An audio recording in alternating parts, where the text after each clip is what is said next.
No, I have a metaphor for you. Yeah, Tell me okay. what you think about this. Well, I've been thinking about this a lot because I've been studying Old Testament stories. And I think the tabernacle in the Old Testament is a model of perception.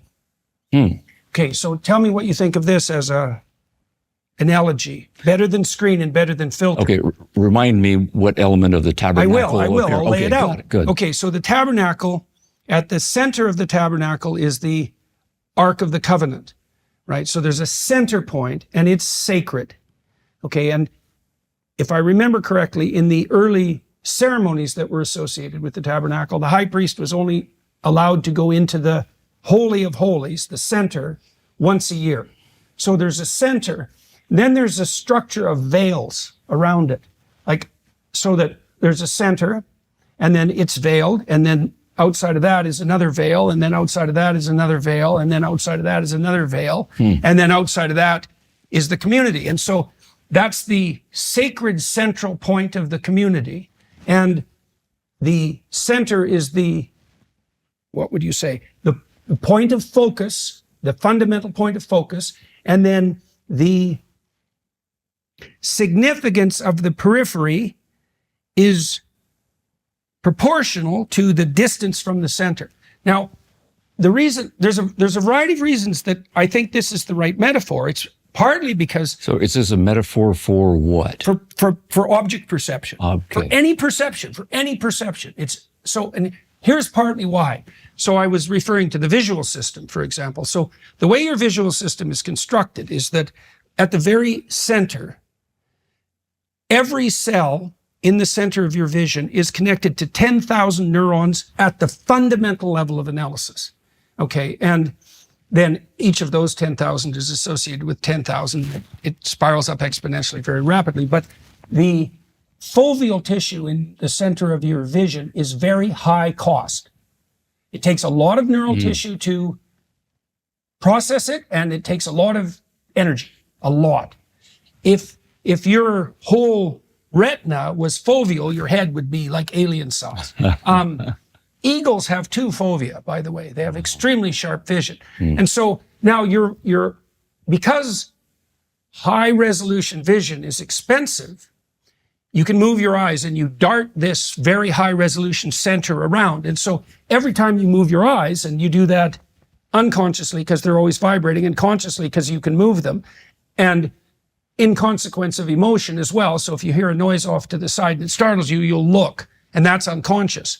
Lots of things direct your visual attention, but everything you look at has a center, dead center, where everything is extremely high resolution, and then it's surrounded by lesser and lesser spheres of resolution until at the periphery, there's nothing, right? Okay, so like out here, if I just hold my hand steady, I can't see it except as a blur. If I move it, I can see the fingers. So out here, I can detect movement.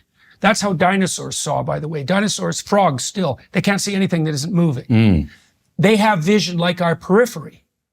So out here, because the tissue in the periphery of my vision isn't very highly innervated, I prioritize movement because my assumption is if it isn't moving, I don't have to pay attention to it. You know, it's a default assumption about what's ignorable live in the in a world. dynamical environment. Yeah. Right, exactly. And so if you're going to prioritize peripheral vision, the priority is if it moves, look at it. Otherwise, ignore it. Yeah. Okay, so every perception has a center and then a gradation of resolution until it fades out into nothing. Yeah. And that tabernacle, as far as I can tell, is a model of the perceptual center. It's a model of the community center as well, but it's a model of perception as such. So that's different. That's different than a screen, obviously. And it's, Well, you do have these veils that you yeah, constructed. that's around. true. That's true. That's true. And it's, you see, and the veil idea is an interesting one because the perceptions we have in the periphery are nowhere near as intense as the perceptions that we have in the center. And so these perceptions, one way of thinking about them is these perceptions, peripheral perceptions, are veiled. Out here behind me, they're veiled so intensely you can't even see them, but the veils are graduate. So so you could tell me what you think about that. Yeah, let me try a different, I don't want to use the Tabernacle example. I'm not as familiar with it, but suppose you think of the difference between a place, let's say you're walking through, this is an example I heard from another philosopher.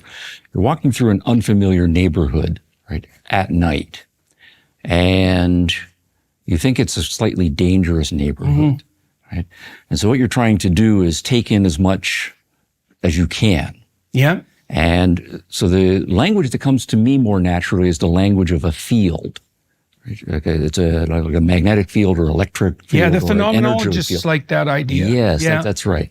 And in that case, what I'm trying to do is not focus on any one thing in particular, like I might when I'm reading.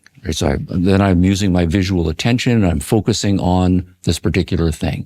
Or I'm an artist and I'm trying to do the glint on the eyeball for the finishing touch. Yeah. So my eyes are wide open and I'm concentrating and I'm trying to do this and everything else is in the field. But that I think is coextensive in terms of how our perceptual faculty works, is if I am in the bad neighborhood at night, and what I've tried to do is just expand my attention to encompass this whole field, so that if anything moves in that entire field, then I can zoom in on that. That's a good objection. Okay. That's a good objection. I guess I could make that initial analogy more sophisticated, because I would say then that the tabernacle structure, center and periphery, is characteristic of explored and familiar territory. You're making a case that there's a different perceptual mode in unexplored territory, and there is. So birds have a prey eye and a predator eye. And the predator eye acts like the painter that you described who's focusing on one thing, because you zero in on the thing you're after. The I'm prey eye, so that would be the bird's, the other eye, is scanning in exactly the way that you described, deprioritizing the center, amplifying the input from the periphery. Exactly, and that maps onto the hemispheres. So the left hemisphere does the perceptual mapping that this is in right-handed people. The left hemisphere does the focal perception that you described, that's detail-oriented and that deprioritizes the periphery, and the right hemisphere does the opposite.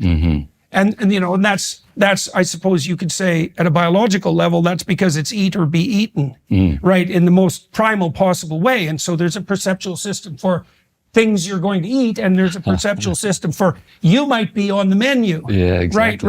Right. Exactly. And yeah, so that's, see, the thing that's so curious about that, and that you just highlighted, is that the ceremonies for taking possession of a territory that are anthropologically specified, it's usually driving a stake or a central point, a flag, a standard, a staff into the ground, that signifies camp, right? Or it signifies the possession of that territory. That establishes a center with a set of peripheries and with foreignness at the edge of the periphery.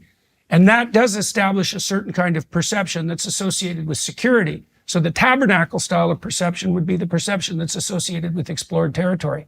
That's exactly right. That's the perception of order. Like, order is where the things you want are happening. That's a good way of defining order. And chaos is where you don't know what will happen when you act. And there are two different perceptual mechanisms for those. And so the second one, the danger one, the unexplained one, the foreign territory one, is there's less filtering and there's less specification of center, because you don't know what's important, right? You're walking through that dangerous neighborhood. It's like you're on alert and you don't know what's insignificant.